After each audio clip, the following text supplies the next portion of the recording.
Book of Ecclesiastes is full of wisdom, and do we need it today to live and endure this world that we're living in? The Book of Ecclesiastes is a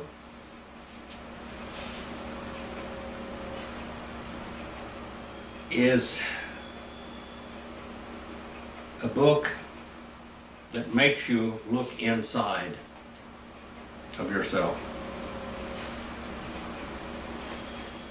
It says here in verse number 1 in chapter 1, the words of the preacher, the son of David, king of Jerusalem. Now most people take this to be, of course, Solomon. And it's called the words of the preacher. There are some things in this book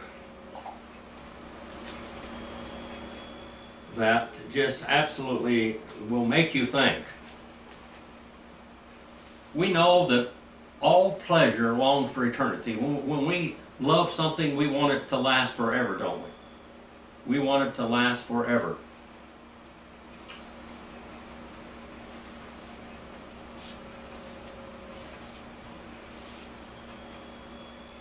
"38 times in the book of Ecclesiastes it uses the word vapor and vanity. Vapor and vanity. In the 13th chapter, we're talking about growing old gracefully. Now, growing old and living a long time is not for sissies. It's not what? Not for sissies. Not for the weak of spirit and the weak of heart, or the weak of mind. Growing old is, you got to be tough. Now I grew old fast in my life. I was hurt. In 1970, I was pretty much crippled. And I had lived a hard-working life all the time. And they put me back together. I had 2 back operations. And I do what I'm doing by sheer grit and force. When I was about 30 years old, my doctor that had been my doctor nearly all of my life went in there, and I was having trouble with my shoulder and my neck and my hips and my knees and everything. And he explained to me that people that worked real hard in the 13, 12, 13, and 1400s were old at 35 years old and mostly nearly in the graveyard. And I said, yeah, but, you know, I didn't think I was going to grow that old. First of all, when I turned 30 years old, I thought I was going to die. I had been 20 all of my life, I thought. And then when you get old, when you hit 30 years old, then you get 40, 50, 60, 70, 80, 90. It's rough. You have a bucket load of pills every day. If you're taking supplements, I only take a few prescription pills, but I take a big cupful in the morning of supplements that my doctors say will help me keep alive. You can't sleep unless you're like Marilyn. She can just lay down and go to sleep. That wasn't the way it was 24 years ago, was it? She had nightmares all night long. I hurt so bad that I can hardly sleep. And I have trouble swallowing food. And I have a very limited diet that I can have. And here we go on and on and on. This is just survival. Surviving. We're talking about surviving. And then when you walk in one room and go to the other room to get something, and you get the other room and you don't know what you went after. Then you got to go back where you started from and start over again. And then maybe when you go back to where you were, you realize what you actually went for. And then hopefully nobody will interrupt you. You will hear no sound or anything that will divert your thought from what you're supposed to be doing. This is growing old. Now, I am extremely thankful that God gave me a good mind and a brain one time. It's wearing out, so to speak. I cannot remember every verse in the Bible anymore, where everything was and who was. I forget names and etc. But you know, I have suffered through 3 strokes, poisoning that would have killed, what they say, 9 people, Maryland. I had enough arsenic and mercury to kill 9 people, and I'm here. They gave me 2 months to live, and that was 8 years ago. I'm so thankful that I have a mind left at all. I'm so thankful that I can get up here and do what I'm doing to help others to go through things. Been through a lot of things in my life. Stuff. Hard stuff and some good things. But God has been there holding my hand all the time, all the way through all of it. Growing old gracefully. Now I am so thankful. And I look at young people that are disabled from birth, that can never run. I ran. I could deadlift 1,000 pounds. That's what I was picking up when I got hurt. And I had done it many times, except the location was slippery and 2 people fell and threw me off balance, and I held 1,000 pounds up plus their weight. And that was the end of my back. It was just crushed.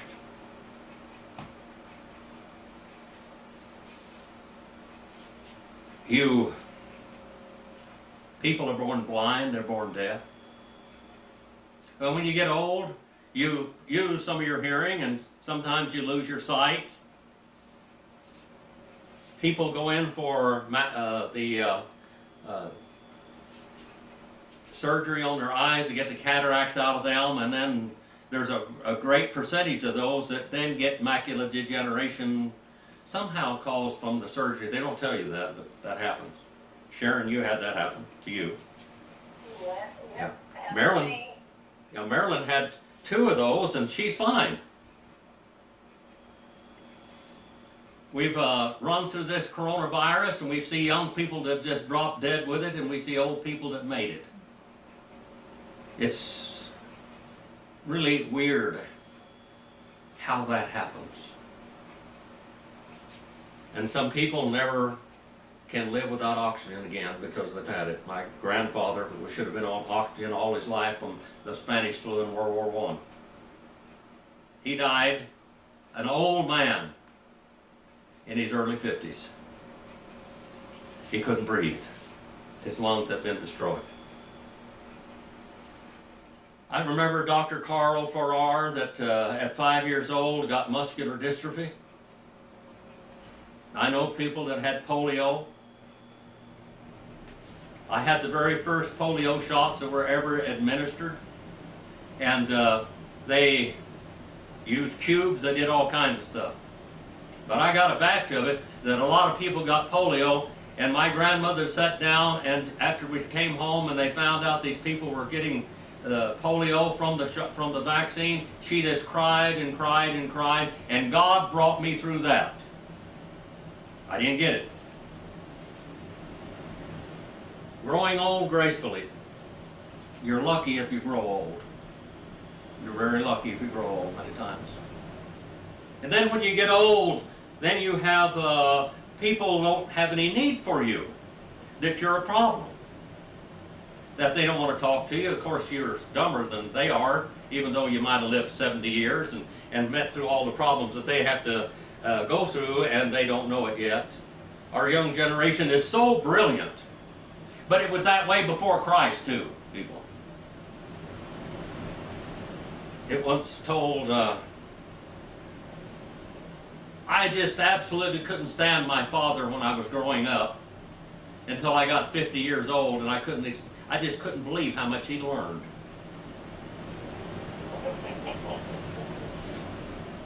Couldn't believe how much he'd learned. Sometimes it takes people to 50 years old to get to be 50 years old before they respect their parents.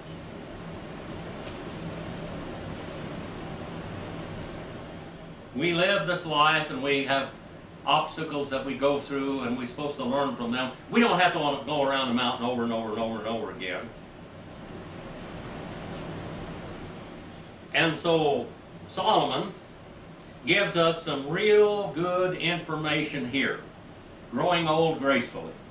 What do you do as you grow up, and what do you do as you grow old? It takes the grace of God to do both. Some people are old from 5 years old, as Dr. Farrar was. His mind was good. His mind was wonderful. But his body was weak. But he was brilliant. God made his mind strong, and it gave him a desire for learning like an insatiable appetite. Start off in verse number 1 here. Remember also your Creator. In the days of your youth, before the evil days come and the years draw near, when you will say, I have no delight in them. People come to the point in their life that they don't even want to live. They don't even want to live. You have many disappointments in life. But when you can't eat, when you can't sleep, when you have so much pain that it's almost unbearable, and sometimes we have horrible, painful, debilitating diseases that come upon us.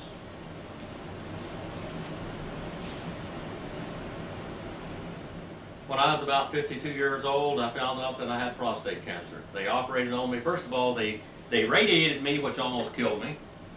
Then they gave me chemotherapy, which almost killed me. And then they operated on me, which really slowed me down a lot.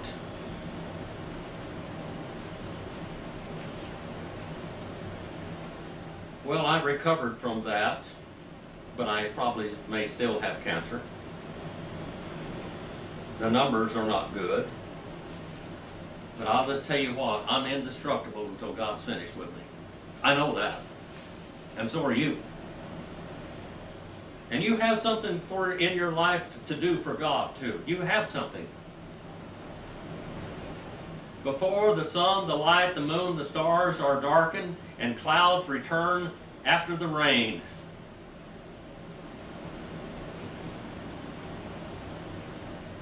In the day that the watchmen of the house tremble, and the mighty men stoop, the grinding ones stand idle because they are few, and those who look through the windows grow dim.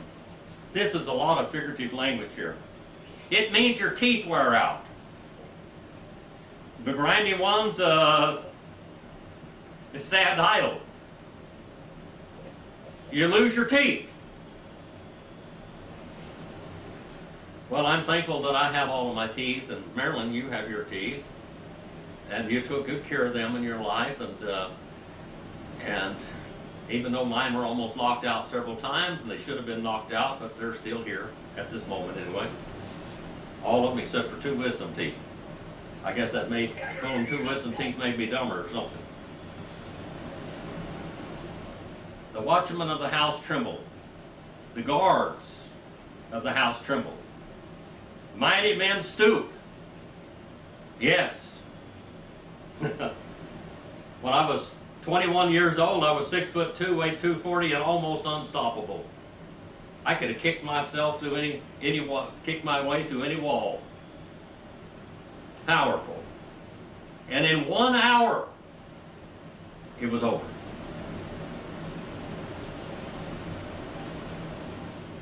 It says that those who look through the windows grow dim, and those who look through the windows of our eyes grow dim. Our eyes quit. We get cataracts. We lose our vision. You lose your sense of smell. You lose your sense of hearing. This last year, I lost a lot of hearing in my left ear somehow. I sure do miss it. I had a photographic memory at one time. I sure do miss that also. If you could see this library, I read almost all of these books, page to page, and marked them all up. But at one time, I could remember every page and what page number it was on. That's really wonderful. That's wonderful. It's like having a computer where you could draw from this, and I could do illustrations and everything just exactly like I read them 10 years ago or 15 years ago, or etc. It's nice when you have that once. Many people never have it at all. I remember I had a stroke in my class, I think about 15 years ago or 12 or something like that, and I stuttered and went on, and I didn't know what was happening to me. I thought I was doing all right, but they were having tried to see people looking at me. And then when I finally got toward the end of the class, my brain started coming back together. And one of the students walked up to me later on. He said, "Well, Brother Jim," he said, "welcome to our world." What? He said, "Welcome to our world." Yeah, I mean, the way you were when you were having strokes, the way we are every day, he said. He said, you were struggling, but he said, that's the way we live. I'm thankful that I had a good mind one time. And when you can cultivate the love and the young people that as they grow up, and they respect you and love you when you're old, that is really wonderful, but that doesn't happen a whole lot. You can see little children that you picked up. Many parents say, when they were little, they walked on my feet. Now that they're grown, they walk on my heart. We wish we could make decisions for our children, but they're, they have a volition. They have a will.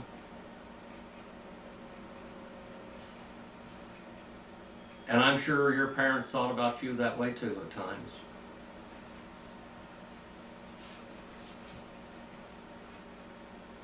And the doors on the street are shut. As the sound of the grinding mill is low, you can't hear. And one will rise at the sound of the bird. And all the daughters of song will sing softly. Anything will wake you up. Last night I went to bed early. I thought I was going to get a good night's sleep. I really tried. I worked till 12, 1, 2 o'clock some nights, working on the computer, studying, doing other things that I have to do. And last night I went to bed at 11 o'clock. Boy, this was unusual for me. And my cotton-picking phone went off at 5 o'clock in the morning, playing music. I couldn't figure out what in the world was going on. Why am I dreaming? I was so sleepy and so tired, and I had to get up, and when I did, my sleep was all over with. That was the end of it for the night. Boy, what a disappointment that was. I would lay one way and I'd be hurting, I'd lay the other way and be hurting.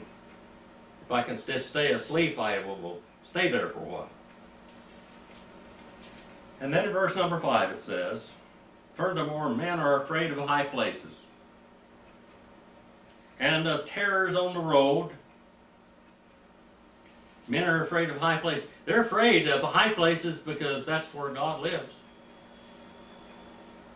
We ought to remember the Creator in the days of our youth. I remember one time I went to an old man's bedside. He was in the last months of his life. And I told him that God loved him and that he would, he could save me. He said, I've gone too far. I said, no, you haven't. I said, you're still alive. You're still alive. You haven't gone too far. It's never too late if you're still alive. When you die, it's too late. And I read the Bible to him, and I told him that God would save him, forgive him of his sins if he did. And he said he'd think about it. And I hope he did. I went to his funeral about a year later. I love the old man.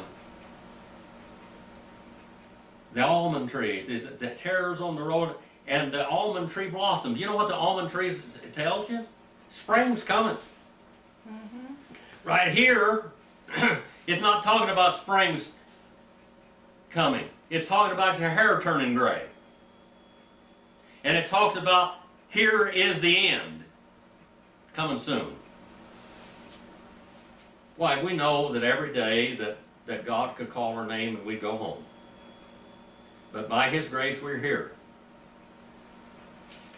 You have something in your life that God wants from you.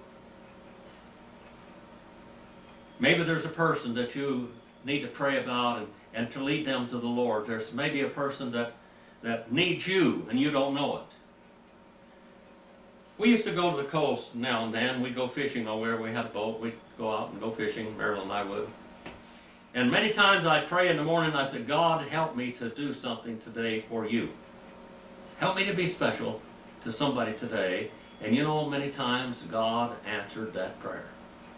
Many times it would be some incident that God needed me there right then. Tears on the road. The almond trees get all beautiful and white. We went down to the Old River area here a couple of weeks ago or 3 weeks ago, and the almond trees were very beautiful. You know, the almond trees bloom on St. Patrick's Day, basically, or Patrick. Valentine, I mean. I got the wrong name. See there, I get old. Valentine.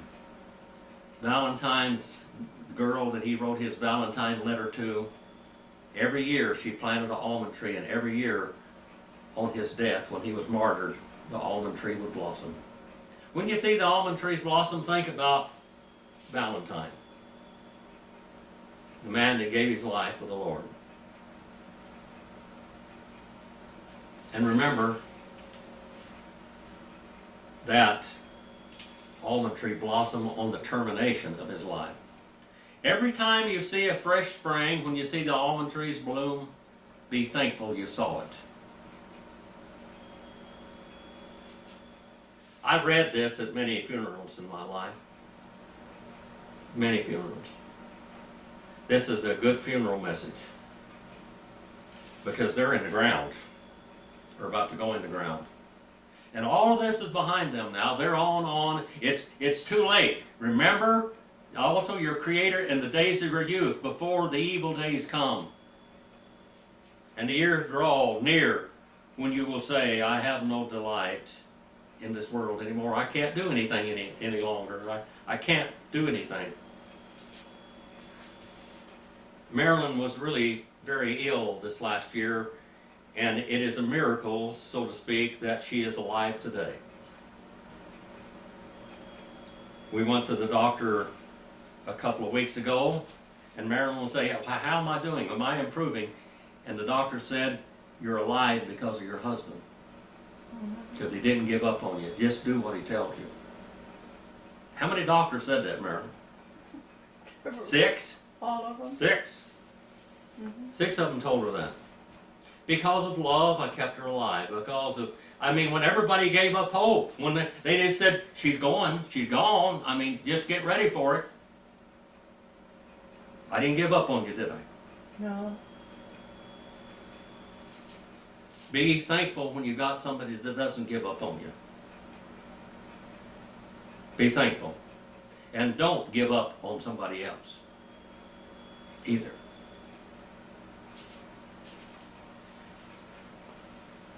The almond tree blossoms, that's getting toward the end. Then we're going to talk about a grasshopper. Grasshopper has a short lifetime. But the grasshopper, at the end of his life, he just drags himself along, just barely dragging himself along.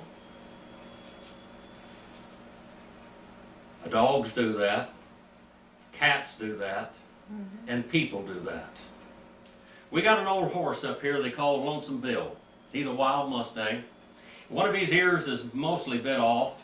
He's got scars all over him where he fought as a stallion all of his life. And now he's all alone. The younger, stronger stallion ran him off, and he's out there all by himself. And he drags himself along. About 4 years ago, he could hardly walk. Something had hurt him. I don't know whether he got rattlesnake bit or what happened, whatever, but anyway, his right front leg, he could just cripple along. And now I see him trotting along, an old 20-some-odd-year-old horse, wild. No medicine, no bute. Bute is what you give him. It's like a big dose of aspirin. It drags himself along. And here is kind of a joke. The next word is kind of a joke. A man is barely dragging himself along, and the aphrodisiac is ineffective. It's over with. That's it. I had problems with my eyes drooping, and the doctor's been wanting to operate on it. It pushes my eyelashes down in my eyes, and it's really, really painful. And I've been going to have my eyes operated on. And I told one of my students that, and they laughed at me, and they said, "You're too old for that. There's nothing going to help you look better." That wasn't what I was trying to do, look better. I was trying to get where I could see better. I have to go like that real wide to get my eyes. The right side, from a stroke, it kind of droops anyway, and that eyelid is worse. And they can help it. Then I found out this week that my eye doctor retired on me. That's what I get for getting old, huh? Oh, yeah?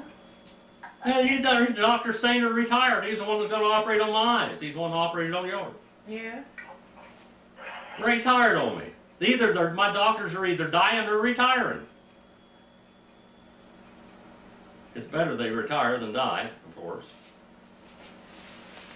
The grasshopper drags himself along, and the caperberry, the aphrodisiac, is not effective at all. It's ineffective. For man goes to his eternal home, while mourners go about in the street. The moment you close your eyes in death, you're not here. If you're born again, if you know the Lord, you won't have any more pain.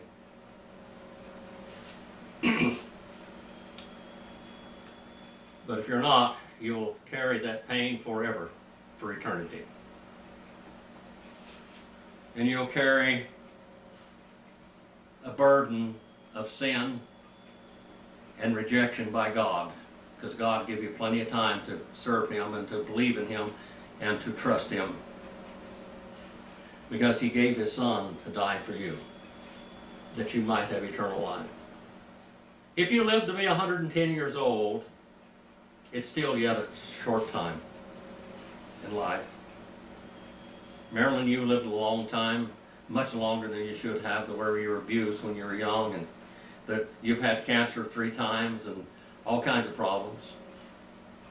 But God has given you the grace, and He's given you life. Yes. We're walking around the streets. We're mourning for our lost loved ones that are gone. You really mourn for those that don't know the Lord. That's eternal separation.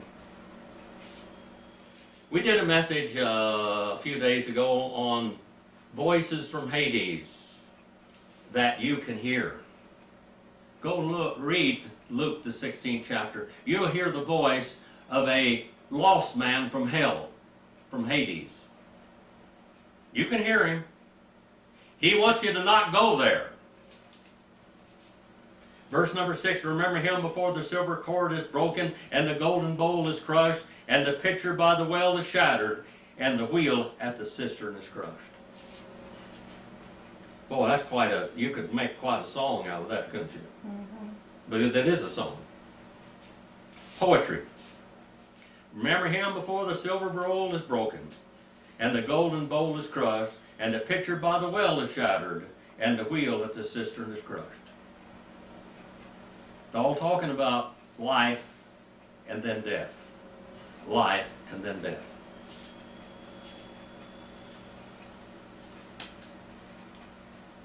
Then the dust will go to the earth. You know, man wasn't created from dust, but he's created from the same elements of the dust. But when you die, your ground goes to dust. Man was created to become dust. We're all fertilizer when we go. The Indians here in this country, the white man came here, and the Indians had to teach them how to farm. And one of the things they did is they went out and caught a fish, because there were a lot of fish plentiful, and they would take and plant a corn seed that was developed by the American Indians genetically. And they put a fish down there that would deteriorate and cause fertilizer. The fish would become dirt and nutrients for the new life that came and sprung forth. The spirit will return to God who gave it. Vapor and vanity, no vanity, says the preacher, all is vanity. Everything that we do in this life is vanity. If a man had great wealth, when the silver cord is broken,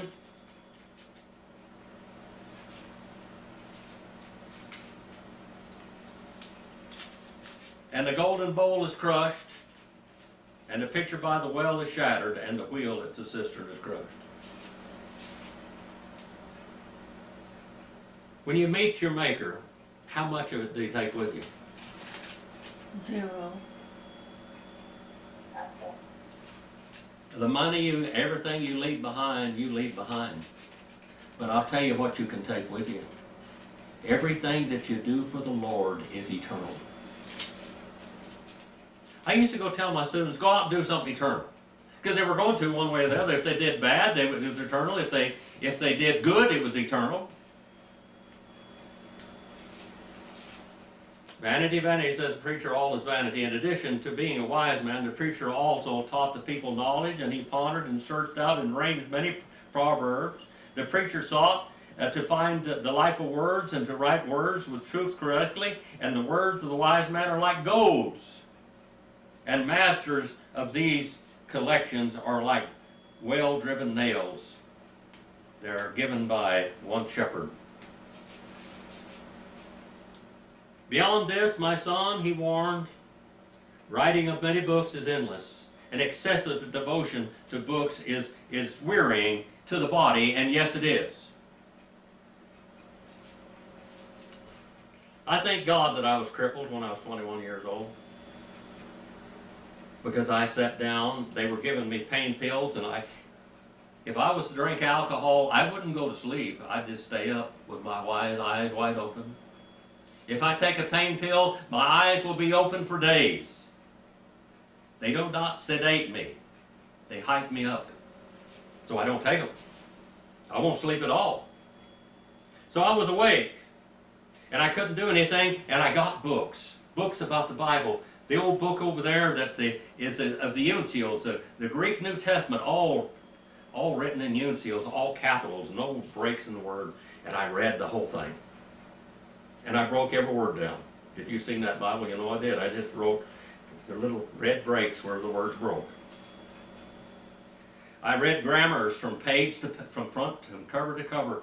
I studied everything that I could lay my hands on. I read the Bible from cover to cover. I studied Hebrew. I studied Greek. Systematic theology. God's eternal purpose. All of those things. Bible analysis. While I was laying flat and could not get up and go. I made good use of my time. And you have been the recipients of that for the last 50 years. So thank God that I was crippled. I thank God I was crippled. Because I had time to learn. It took me years to get back on my feet again.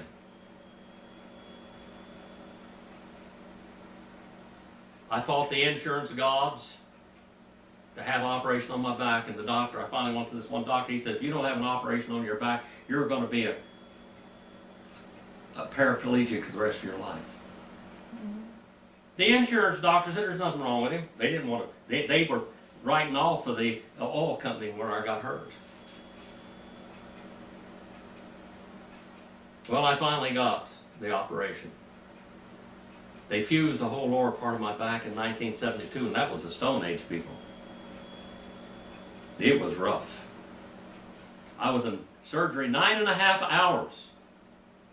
They gave me 50% chance of surviving the surgery. I was just getting over pneumonia. I came out of that. I had what they call pentothal shock. I shake my teeth, that almost break, that shake so much. I had the hiccups. I ended up days breathing into a paper bag trying to get rid of hiccups. I did everything I could, because every hiccup was a miserable, terrible thing. I'd go to sleep every night listening to a tape recorder play preachers' messages. I was half there and half not there. My eyes wide open, sleeping with all the morphine in me. It was rough. But you know what? I'm here. I grew old real fast overnight. But God has given me a life, and I've tried to grow old gracefully. Are you growing old gracefully? One way you can grow old is make yourself busy for the Lord. Do it. Make yourself busy for the Lord. In the conclusion, when all this has been heard, fear God and keep His commandments, because this applies to every person. Because God will bring every act to judgment and everything which is hidden, whether it's good or evil. And God gives you time. He gives you time in this world. And if you're hearing this message, you've got time. You've got time. If you wake up in the morning, you've got time. Now, maybe you're 88, 89, 90 years old, or 30, or 20, or 16. You have all of this ahead of you. How much of your life you had ahead of you, you don't know.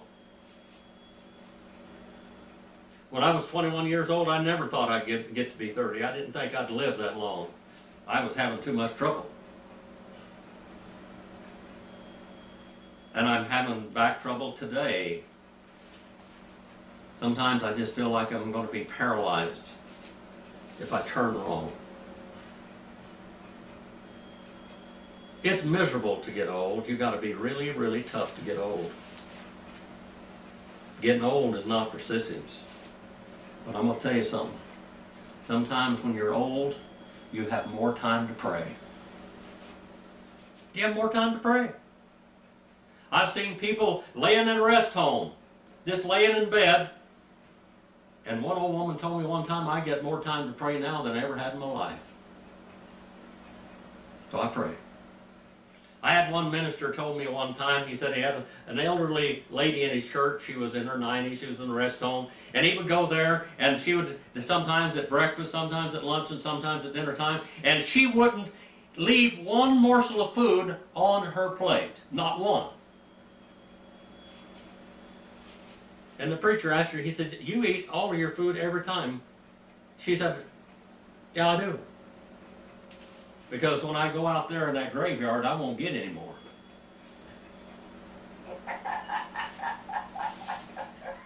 When you go out there in the graveyard, they can't tell you, I love you one more. They can't say, Dad or Mom or brother or sister, I love you. It's over with. They're gone. You get nothing to eat out there, and you can't know love either. It's over with. Mm-hmm. Gone. The dogs have barked and the birds have flown. Gone. If you're young and you have older people, love those older people in your life. Let them know what they've done for you. Let them know. Tell them you love them. And if you're an old person,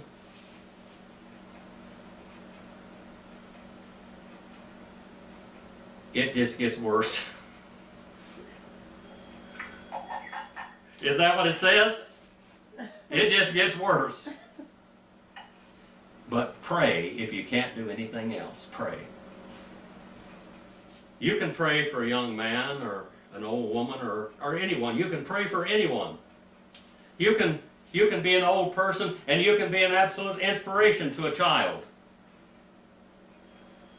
You can pet a dog. You can feed a hungry cat. Can't you? Mm-hmm. You can pet a dog. You can feed a hungry cat. You can be kind to an old horse or an old dog. There's a song one time, Old Dogs and Watermelon Wine. Yeah. You get to a time in your life, even painkillers help a little bit. That's what watermelon, in the Bible, alcohol is for old people that are ill and sick. I remember when Marilyn would get sick, and we've been married now 23 years or so. Every time she got sick all the time, didn't you? First year, how many times did you have pneumonia the first year that we were married? How many? 4 times. 4 times. I'd go in there and I'd get brandy and I'd mix honey with it, and I'd put a horehound in there. I'd put different herbs and things, and I'd shake it all up and pour some hot water and lemon in there. And I'd bring it in there and say, drink this. And she didn't gulp it down. It didn't taste good. When my kids would get sick when they were little, I'd do the same thing. I'd have this concoction, and boy, they'd just shake and shudder and didn't want it at all. But it helped them. Sometimes we have medicine that we need to take. These shots that people are taking now for the coronavirus. Some people get very ill when they take the shots. I had a friend the other day, he says when he took the second coronavirus shot, he said even his eyelids hurt. He said when I blinked my eyes, they hurt. But he said it only lasts 36 hours. Well, we all go through different things in life, the obstacles that we have to go through.